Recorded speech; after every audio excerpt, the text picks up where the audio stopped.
नमस्कार, मैं दीपक शर्मा और मेरे YouTube मंच पर आपका स्वागत है।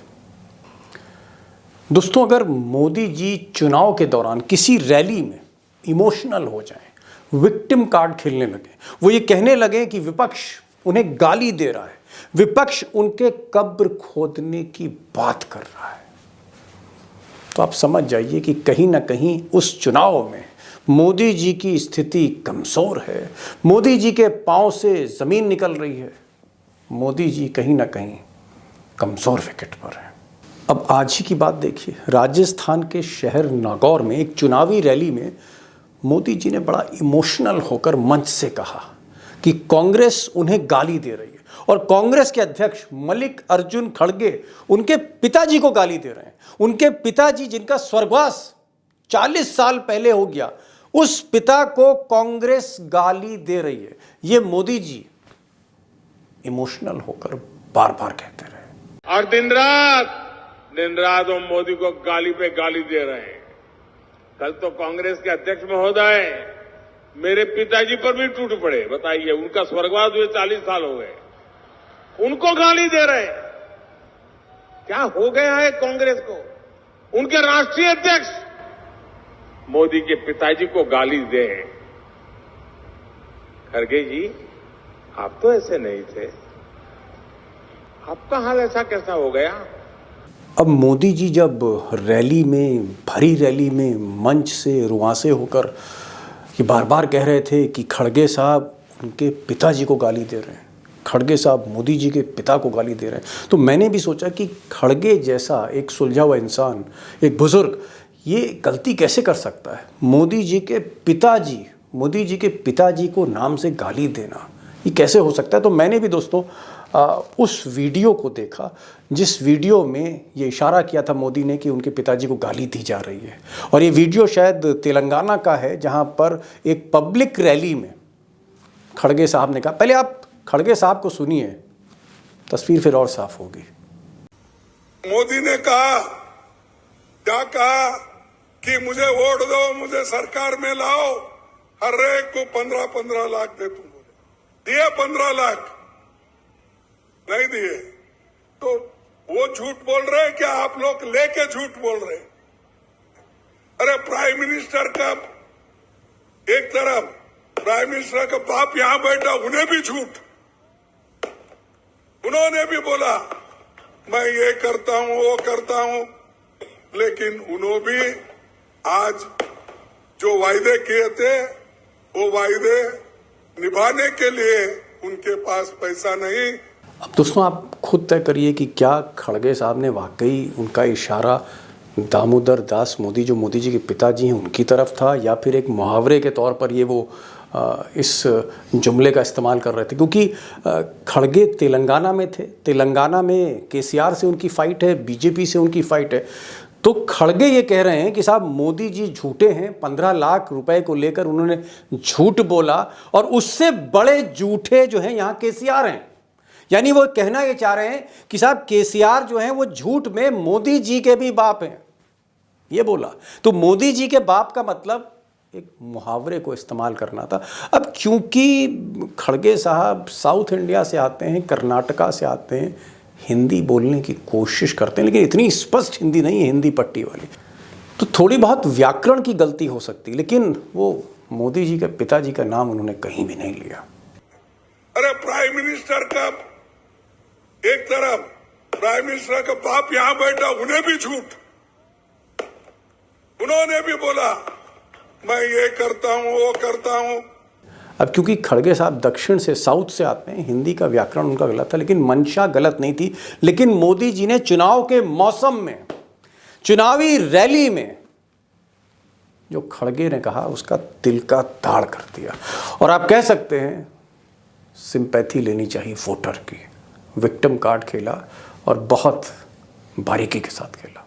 अब दोस्तों, जो बड़ा सवाल है, बिग क्वेश्चन ये कि क्या मोदी जी, अगर वो विक्टिम कार्ड खेल रहे हैं या वो इस तरह की बातें करके जनता की सिंपैथी, वोटर की सिंपैथी लेना चाह रहे हैं, तो इसका मतलब क्या निकालें, निष्कर्ष क्या निकालें? क्या मोदी जी के हाथ से ये 5 राज्यों के चुनाव, मिजोरम, तेलंगाना, छत्तीसगढ़, मध्य प्रदेश और राजस्थान, क्या ये 5 राज्य जिसमें कम से कम 4 राज्य उनके हाथ से क्या निकल रहे हैं। क्या सेमीफाइनल का मुकाबला मोदी जी के हाथ से निकल रहा है। और नौबत यह आ गई कि मोदी जी को तिल का ताड़ करके विक्टिम कार्ड खेलना पड़ा। वोट मिल जाए, कहीं से तो वोट मिले। अब दोस्तों आप सोच रहे होंगे कि आखिर छत्तीसगढ़ में, मध्य प्रदेश में, राजस्थान में होने क्या जा रहा है।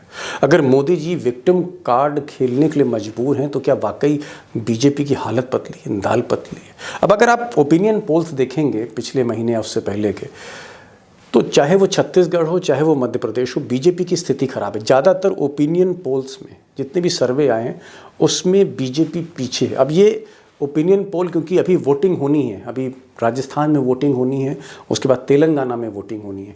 30 नवंबर के बाद मैं ज़रूर आपके साथ एग्जिट पोल और सर्वे शेयर करूंगा। अभी नहीं करूंगा क्योंकि गाइडलाइन है चुनाव की, लेकिन मोटा मोटी जितने भी ओपिनियन सर्वे आए हैं नोटिफिकेशन से पहले, वोटिंग से पहले, वो ये दिखाते हैं, जाहिर करते हैं कि बीजेपी की स्थिति तेलंगाना में बहुत ख़राब है, जहां कभी वो फाइट देने की स्थिति में थी 6 महीने पहले, साल भर पहले, या इस तरह के सपने देख रहे थे मोदी और अमित शाह हैदराबाद में, तेलंगाना में। आज कंटेस्ट से बाहर है। मिज़ोरम की हालत ये है कि मोदी जी मिज़ोरम जा नहीं पाए मणिपुर की हिंसा की वजह से। छत्तीसगढ़, मध्य प्रदेश और राजस्थान, आप कह सकते हैं तीनों चुनाव बीजेपी की, अगर आप हम टर्म से देखें, बीजेपी के दृष्टिकोण से देखें, तो तीनों चुनाव ही फंसा दिए मोदी और शाह ने। और अगर आप मुझे 2 सेकंड दें तो छत्तीसगढ़, मध्य प्रदेश और राजस्थान का मैं आपको जिस्ट आपके साथ शेयर करना चाहता हूँ, ज़मीन पर क्या है आज वहाँ। अब दोस्तों अगर आप छत्तीसगढ़ देखें तो 3 महीने पहले, बल्कि यूं कहूं 2 महीने पहले तक, भूपेश बघेल कांग्रेस के चीफ मिनिस्टर एक बहुत मजबूत पोजीशन में छत्तीसगढ़ में थे।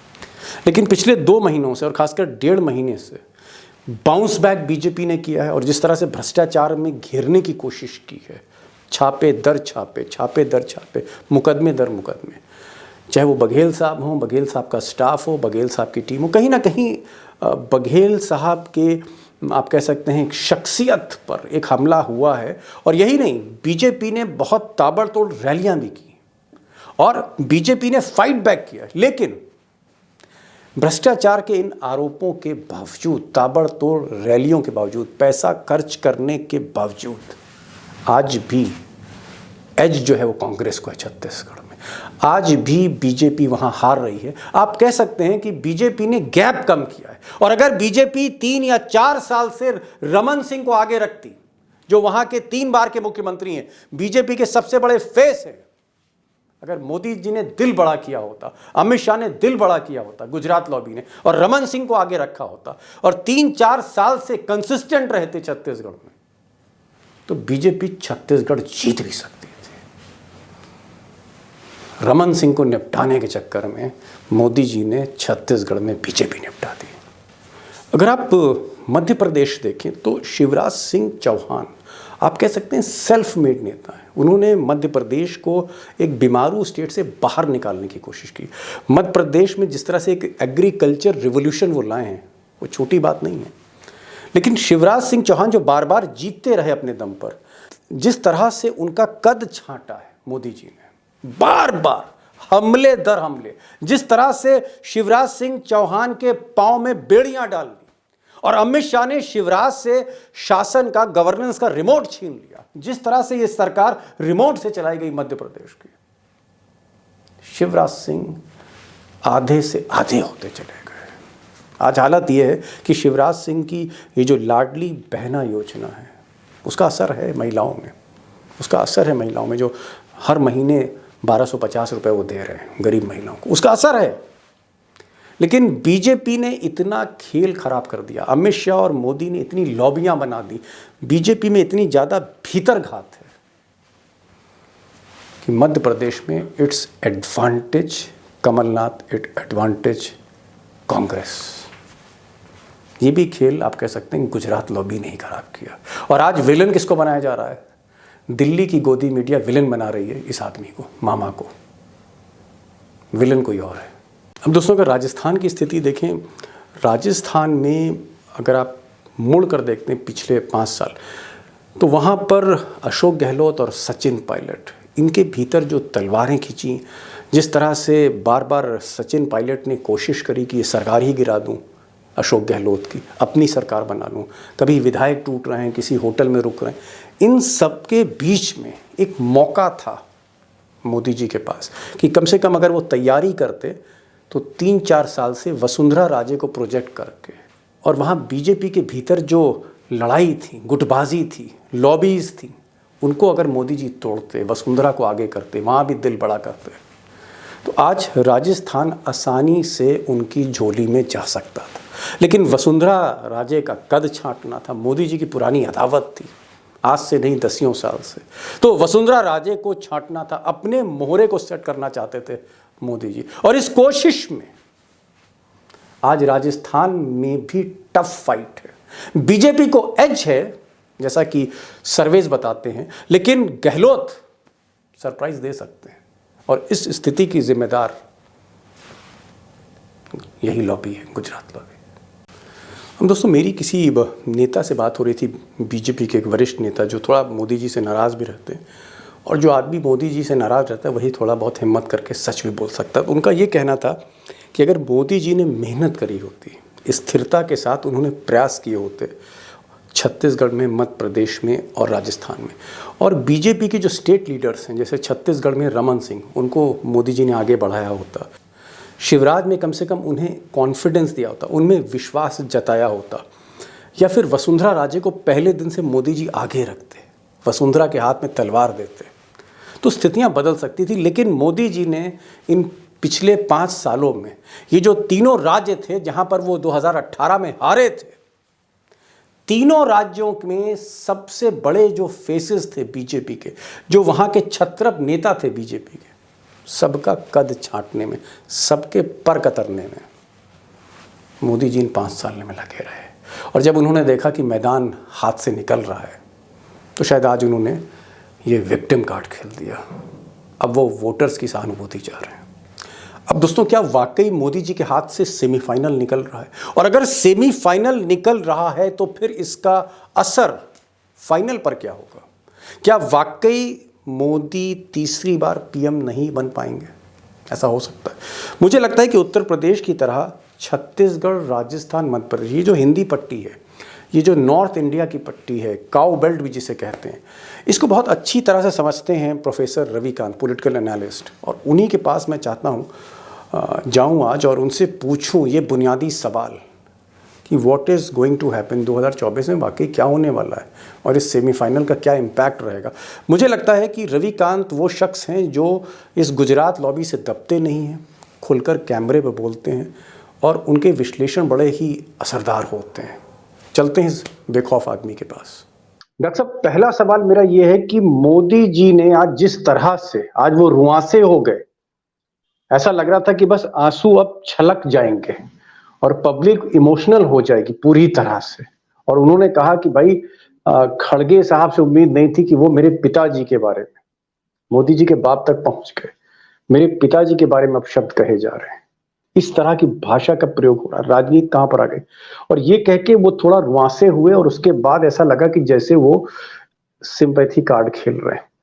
मैं ये जानना चाह रहा था कि ये जो गाली प्रकरण है, वाकई क्या खड़गे साहब ने दामोदर दास मोदी, यानी जो मोदी जी के पिताजी हैं, उनका कहीं नाम लिया या कुछ इस तरह की टिप्पणी कर दी?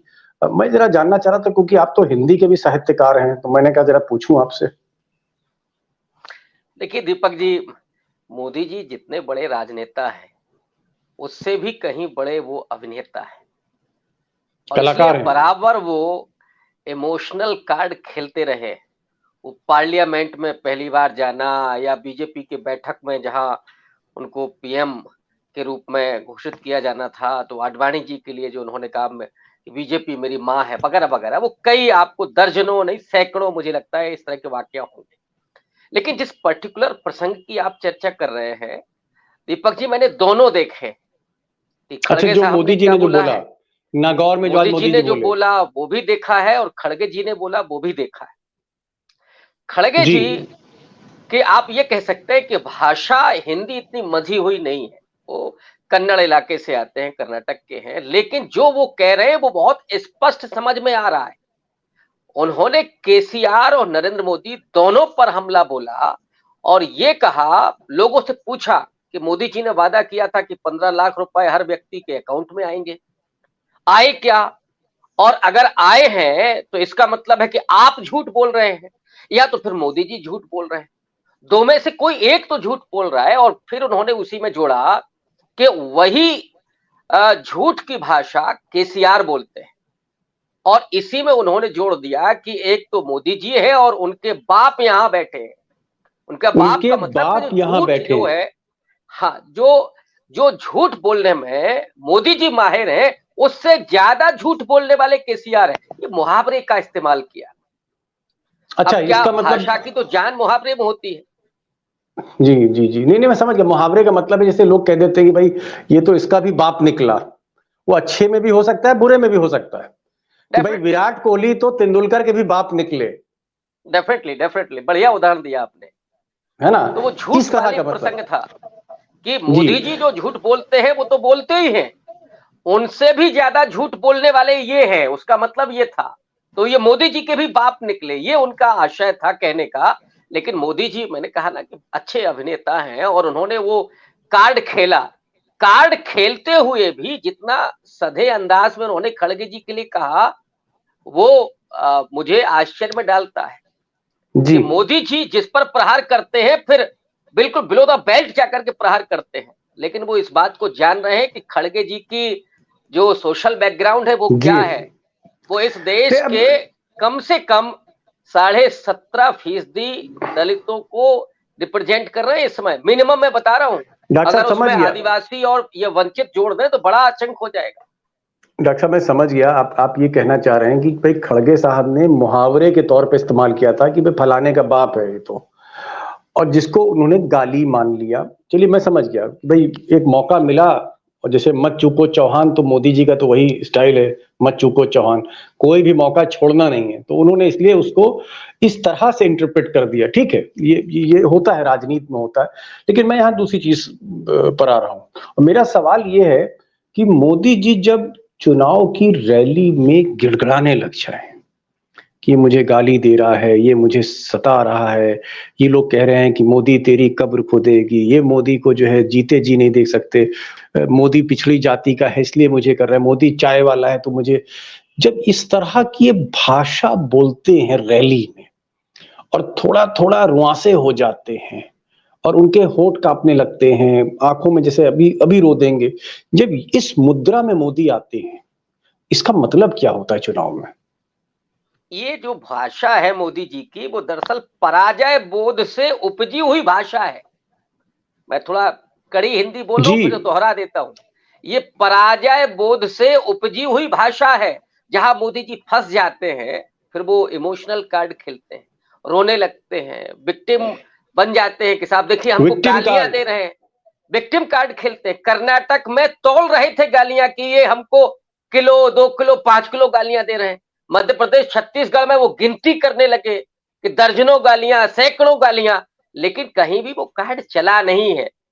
तो जब वो फंसते हैं तब इस तरह का वो अभिनय करते हैं, इस तरह की भाषा बोलते हैं, फंसते हैं तब। चलिए खैर, ये तो अब 3 दिसंबर को पता लगा। लेकिन डॉक्टर साहब एक चीज, क्योंकि आप चाहे मध्य प्रदेश हो, राजस्थान हो, छत्तीसगढ़ हो, ये इलाके आपके समझे हुए हैं और क्योंकि आप पॉलिटिकल एनालिस्ट हैं, मुझे लगा कि आपसे भी पूछना चाहिए। आपको क्या लग रहा है कि छत्तीसगढ़ में जिस तरह से अब लोग कह रहे हैं और खासकर जानकार कह रहे हैं कि छत्तीसगढ़ में अगर बीजेपी ने मेहनत करी होती 2-3 साल, तो इस भूपेश बघेल सरकार से भिड़ना, इसको हराना बहुत मुश्किल नहीं था। लेकिन बीजेपी बहुत देर में जागी छत्तीसगढ़ में। इसी तरह से जानकार कहते हैं कि साहब ये जो मध्य प्रदेश है, मध्य प्रदेश में भी अगर पूरा सपोर्ट दिया होता मामा को, तो हो सकता है मामा इतना बुरा नहीं था। और कमलनाथ की जो उम्र है 75-76 साल, वो कोई जवान नहीं है ज्योतिरादित्य सिंधिया की तरह। लेकिन वहां भी वीक हो गई है बीजेपी। और राजस्थान अगर देखें तो वसुंधरा जो सबसे पॉपुलर, सबसे लोकप्रिय भाजपा का चेहरा है, उसको किनारे कर दिया। महारानी जो है वो तलवार बेचारी हाथ में ली, दरवाजा ही बंद कर दिया अमित शाह ने उनका। आपको क्या लगता है कि ये जो आज बीजेपी को सामना करना पड़ रहा है छत्तीसगढ़ में, मध्य प्रदेश में, राजस्थान में, और जिस तरह की रिपोर्ट्स और ओपिनियन पोल और जिस तरह के सर्वे आ रहे हैं कि भाजपा यहां भी पीछे, भाजपा वहां भी पीछे, अगर मैं पूछूं आपसे एक मैं पूछूं कि भाई आपकी असेसमेंट क्या कहता है, आपकी आकलन रिपोर्ट क्या कहती है जब आप इन तीनों राज्यों को देखते हैं जो आपके समझे हुए राज्य हैं? दीपक जी, आपने तीनों का बड़ा बेहतरीन उदाहरण दिया और तीनों जगह ये कहा कि वहां बीजेपी निकाल सकती थी जी तीनों आपने नाम भी गिनाए। इसमें दोष किसका है? मोदी जी ने रमन सिंह को किनारे किया छत्तीसगढ़ में, मध्य प्रदेश में आउट कर दिया शिवराज सिंह चौहान को, और अब वसुंधरा राजे को उनके पैरों में जैसे बेड़ियां उन्होंने डाल दी हैं। तो इसका दोषी कौन है? अगर छत्तीसगढ़ निकाल सकती थी बीजेपी, मध्य प्रदेश में अगर शिवराज सिंह चौहान का सिक्का चल सकता था, या राजस्थान में वसुंधरा राजे सिंधिया की लोकप्रियता का फायदा मिल सकता है, तो क्यों नहीं हो रहा? क्यों नहीं हो रहा है? मोदी जी को पूछ रहा हूं, अपने कद के बराबर के नेताओं से कॉम्प्लेक्स है, और सीनियर तो बिल्कुल नहीं चल सकता। शिवराज सिंह चौहान तो अगर देखा जाए तो सत्ता के मामले में उनसे सीनियर है। रमन सिंह 15 साल मुख्यमंत्री रहे। वसुंधरा राजे सिंधिया की उम्र आप देख लीजिए, और 2-3 बार की मुख्यमंत्री है वो जी, 2 बार किया। लेकिन समस्या ये है कि अगर वसुंधरा राजे सिंधिया की रीढ़ सीधी है और आंखों में आंखें डाल करके अगर वो बात करती है, तो मोदी जी को बर्दाश्त नहीं हो सकता। उनको कैंचियों की तरह रेंगने वाले लोग चाहिए, और दूसरा उनके कद के बराबर का तो कोई नहीं चाहिए। उनके जैसे ओबीसी वाला मामला है तो शिवराज सिंह चौहान नहीं चाहिए। ये दरअसल इस बात को दिखाता है कि मोदी जी ने अपने आप को की ब्रांड करने के लिए और बीजेपी में एकमात्र नेता बनाए रखने के लिए उन्होंने बीजेपी का बेड़ा गर्क कर दिया, संगठन एक तरह से ध्वस्त कर दिया। बीजेपी का जो सबसे बड़ा नुकसान किया मोदी जी ने, उसकी भरपाई भविष्य में इतनी आसानी संभव नहीं है दीपक जी। पूरी लीडरशिप को खत्म कर देना, एक्सपीरियंस लोगों को खत्म कर देना, और वो छत्रपों को खत्म कर देना, ये किसी भी नेशनल पार्टी के लिए सबसे बड़ा डैमेज होता है, और वो मोदी जी ने कर दिया। डॉक्टर साहब, यहाँ पर अगर मैं एक सवाल जोड़ दूं, हल्का सा मैं डेविएट करूंगा, लेकिन सवाल तो बनता है यहाँ पर कि जो हाल वसुंधरा राजे का किया उन्होंने राजस्थान में, जिस तरह से उनको एक कमरे में बंद कर दिया, सीमित कर दिया, उनको निकलने ही नहीं दिया उनको, और मामा उनके तो पैरों में जैसे लगता है मुख्यमंत्री जरूर थे, बेड़ियां थी, और या मामा के हाथ का रिमोट छीन लिया उन्होंने। रिमोट अमित शाह ने ले लिया मध्य प्रदेश सरकार का, और ऐसा ही इन्होंने रमन सिंह के साथ किया। रमन सिंह भाई 3 बार के सफल मुख्यमंत्री बीजेपी के, और उनका बड़ा गत बनाई उन्होंने। क्या इसी तरह आपके उत्तर प्रदेश में योगी जी के साथ भी ऐसे ही कुछ हो रहा है क्या? उनकी भी कुर्सी के पाए में कहीं ना कहीं हथौड़ी चल रही है पीछे से, उनकी कुर्सी को भी कमजोर किया जा रहा है, कुर्सी की जो निवाड़ है उसको ढीला किया जा रहा है। ऐसा आपको लगता है ये गुजरात लॉबी उस कुर्सी के पीछे भी पड़ी है योगी जी के? पिछले 1 सप्ताह से तो लगातार इस पर चर्चा हो रही है। लखनऊ से लेकर के दिल्ली तक केशव प्रसाद मौर्य की वो बनी हुई है भागदौड़, लगातार जा रही है। और अमित शाह क्या कर रहे हैं, ओपी राजभर क्या टिप्पणी कर रहे हैं, ये दिखाता है कि कहीं ना कहीं वो खेल किया जा रहा है कि योगी आदित्यनाथ जो आगे बढ़ रहे हैं, वो उत्तराधिकारी के रूप में आगे आ रहे हैं, नंबर 2 होने की जो उनकी उम्मीद दिखाई दे रही है, वो उसको पहले ही आप उसको कमजोर कर दें। मैंने जिसको मैं कहूं एक और भाषा में, साहित्य की भाषा में, कि उस कली को फूल बनने के पहले ही आप मसल दे रहे हैं, ब्रेक कर दें, मसल दे रहे हैं। ये कोशिश चल रही है योगी आदित्यनाथ के साथ, और ये बीजेपी को बड़ा डैमेज करेगा, बीजेपी को अंदर से कमजोर करेगा ये। लेकिन गुजराती लॉबी एक्चुअली, अब अमित शाह उत्तराधिकारी होंगे उनके अनुसार, और अमित शाह के लिए योगी आदित्यनाथ खतरा होंगे, तो कैसे बचेंगे वो? असली खेल तो, असली जो प्रतिद्वंदता है वो योगी और शाह के बीच। सर एक चीज जो एक पूरी मुझे एक जैसे एक थीम बनती हुई दिख रही है, मुझे जो एक चित्र दिख रहा है उभरता हुआ, वो ये दिख रहा है कि जो भी ढंग का नेता है, जो भी भाजपा में बड़ा नेता है, जो भी भाजपा में एक ऐसा नेता जो अपने पाँव में खड़ा है, जो आप कह सकते हैं सेल्फ मेड नेता है, उन सबकी जड़ें हिला रहे हैं। अगर आप देखें येदियुरप्पा को कान पकड़ के जैसे दूध से मक्खी बाहर की जाती है, आपने कर्नाटक में येदियुरप्पा को बाहर कर दिया जब वो मुख्यमंत्री थे। आपने देवेंद्र फडणवीस को, हम लोग कल ही डिस्कस कर रहे थे, मुख्यमंत्री को आपने उप मुख्यमंत्री बना दिया। आपने शिवराज के पांव में बेड़ी डाल दी। आपने जो है वसुंधरा राजे महारानी को रथ से उतार दिया। रमन सिंह को गोदाम में बंद कर दिया। आपने विजय रूपानी को रातों रात उसकी कैबिनेट समेत बेदखल कर दिया। आपने दो दो मुख्यमंत्री बदल दिए उत्तराखंड के। आपने गडकरी के पर कतर रखे। आपने राजनाथ के हाथ से लगाम छीन रखी है। ये कौन सी राजनीति, ये कौन सा चरित्र है राजनीति का? ये वही राजनीति है कि जिसमें केवल गुजराती जो लॉबी है वही रहेगी। बीजेपी का मतलब नरेंद्र मोदी और नरेंद्र मोदी का मतलब बीजेपी। इसके अलावा कोई नंबर 2 नहीं हो सकता। नंबर 1 से लेकर के नंबर 10 तक सिर्फ और सिर्फ नरेंद्र मोदी होंगे। इसीलिए नितिन गडकरी हो, नंबर 11 कौन है? नंबर 11 पे आप कह सकते हैं कि अमित शाह होंगे। अच्छा, वहां योगी जी जो इधर थोड़ा सेंधमारी करने की कोशिश कर रहे थे, वो जो उनका कद बढ़ रहा था, हिंदुत्व का चेहरा तो है, भगवाधारी है, और जिस तरह से उनको ये माना जा रहा है कि वो फायर ब्रांड है, वो बुलडोजर बाबा के रूप में फेमस हो गए, वो उनके लिए खतरा बन रहे थे। इसलिए अमित शाह उनको पहले ही, और मोदी जी क्या करेंगे? तो मोदी जी के यहाँ कोई स्पेस नहीं है, वन मैन शो है भारतीय जनता पार्टी में। उनके बाद लंबे दूर तक कोई नहीं हो सकता। उसके बाद ही बस उनकी स्तुति जेपी नड्डा अगवानी करते साहब, राष्ट्रीय अध्यक्ष है वो। ये क्या चल रहा है? किसी पार्टी चल रही है कि पूरा मोदी जी का महिमा मंडन हो रहा है वहां पे? इसके अलावा कोई लीडर नहीं होता है, कोई नेता नहीं हो, इर्द गिर्द उनके फोटो फ्रेम में नहीं आ सकता साहब, कैमरे के सामने कोई नहीं आ सकता। किसी की हिम्मत नहीं है, अमित शाह की नहीं है।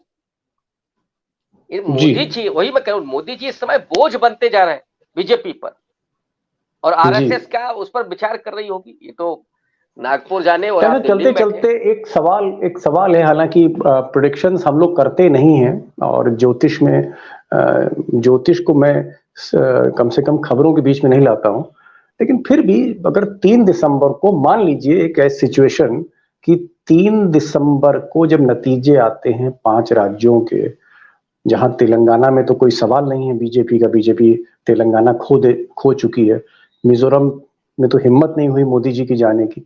अगर ये स्कोर 5-0 हो गया, 5 राज्य कहीं मोदी हार गए, या 5 में से 4 राज्य हार गए, चलिए राजस्थान में उनको दे देते हैं मोदी जी को, अगर 4 राज्य भी हारे, सुपड़ा अगर साफ होता है, तो ये क्या मैसेज है 2024 के फाइनल के लिए?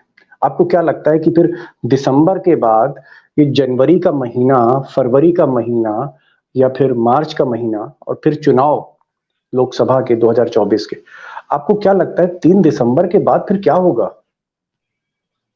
एक तो अभी आपको ही दिख रहा होगा कि जेपी नड्डा साहब की फोटो बहुत दिखने लगी है आजकल, सूट वूट पहने हुए। तो 3 तारीख को उनको ही अवतार ले रहे हैं टेलीविजन पर। और अच्छा, 3 तारीख को जेपी मोदी की जगह जेपी नड्डा की फोटो आएगी, ठीक है। यस, तो असफलता का ठीकरा आप ये कह रहे हैं कि 3 दिसंबर को अगर बीजेपी हारती है, 5 में से 4 राज्य हार जाती मान लीजिए, तो कहेंगे कि ये जेपी नड्डा की हार है, जेपी नड्डा की फोटो गोदी मीडिया चलाएगी, आप ये कहना चाह रहे हैं? मोदी जी नहीं चलेंगे। और अगर बाई चांस 3 राज्य जीत जाती है, मध्य प्रदेश भी जीत गया, राजस्थान भी जीत गया, कहीं एक ऐसा मतलब एक, तो फिर वो मोदी जी जिता रहे, तब मोदी जी की फोटो चलेगी। तो वो 5 सितारा जो बना हुआ है ना बीजेपी का कार्यालय, उसमें गुलाबों की गंध होगी, सुगंध, और कैमरे दर कैमरे आप देखेंगे वहां से। वो कम से कम 4 घंटे का शो होगा। मोदी जी के एक एक पैरों की ध्वनि, उनके स्टाइल, ये सब लाइव चलेगा। लेकिन आपको तो फिर केवल मोदी मय होगा। आपको डॉक्टर साहब लगता है, चलते चलते सवाल, कि अगर ये 3 राज्यों में बुरी गत बीजेपी की होती है, हालत खराब होती है, तो फाइनल बहुत मुश्किल हो जाएगा? तीसरी बार प्रधानमंत्री बनना मुश्किल है, बहुत मुश्किल। और अगर मैं ये कहूं कि लगभग नामुमकिन, तो इसमें कोई अतिशयोक्ति नहीं है, क्योंकि आप तो लगातार विश्लेषण करते रहे हैं। कौन सा राज्य होगा जो उनको बचाएगा? गुजरात को छोड़ दें हम लोग, थोड़ा उत्तर प्रदेश को ले लें, इसके अलावा कौन बचाएगा उनको? आरएसएस क्या उसी तरह से लगा रहेगा? आरएसएस भी जब देखेगा कि यहाँ तो चीजें दरक नहीं है, तो वो भी पैर अपने पीछे खींचेंगे। उसके बाद मुझे नहीं लगता है कि कुछ बचेगा ऐसा। गुंजाइश रहेगी। नहीं डॉक्टर साहब, आपने एक बात बहुत अच्छी आज कही कि जिस वक्त मोदी जी रोने लग जाएं या ऐसा लगने लगे कि आंसू उनकी आंख से छलकने वाले हैं और वो कोई विक्टिम कार्ड खेले रैली में, तो समझ लीजिए कि पांव के नीचे से दरी तो कम से कम खिसक रही है। जमीन भले ही ना खिसके, लेकिन दरी खिसक रही है। और दूसरी चीज आपने कही कि अगर ये 3 राज्यों में स्थिति खराब, 5 राज्यों में स्थिति खराब होती है 3 दिसंबर को, तो नड्डा जी को आगे कर दिया जाएगा कि भाई he is the man responsible, BJP के जी, नॉट मोदी जी। लेकिन एक चीज आपने और कही कि बहुत डिफिकल्ट होगा 5 राज्यों के चुनाव में इस सेमीफाइनल को हारने के बाद फाइनल के कप को जीतना मोदी जी के लिए बहुत मुश्किल। आपने कहा ऑलमोस्ट नामुमकिन, आपने कहा, ये आपने शायद कहा। बड़ी बात आपने की। चलिए देखते हैं डॉक्टर साहब कि 3 दिसंबर को क्या होता है। और आप आए और जिस तरह से आप चीजों को सामने रखते हैं, मुझे लगता है कि इतना बेधड़क, बेखौफ, बेलौस और बिंदास और बेबाक शायद ही कोई बोलता हो आज की तारीख में। बहुत बहुत शुक्रिया आप इस प्रोग्राम में आए। दोस्तों की तरफ से बहुत बहुत आभार आपका। Thank you so much sir.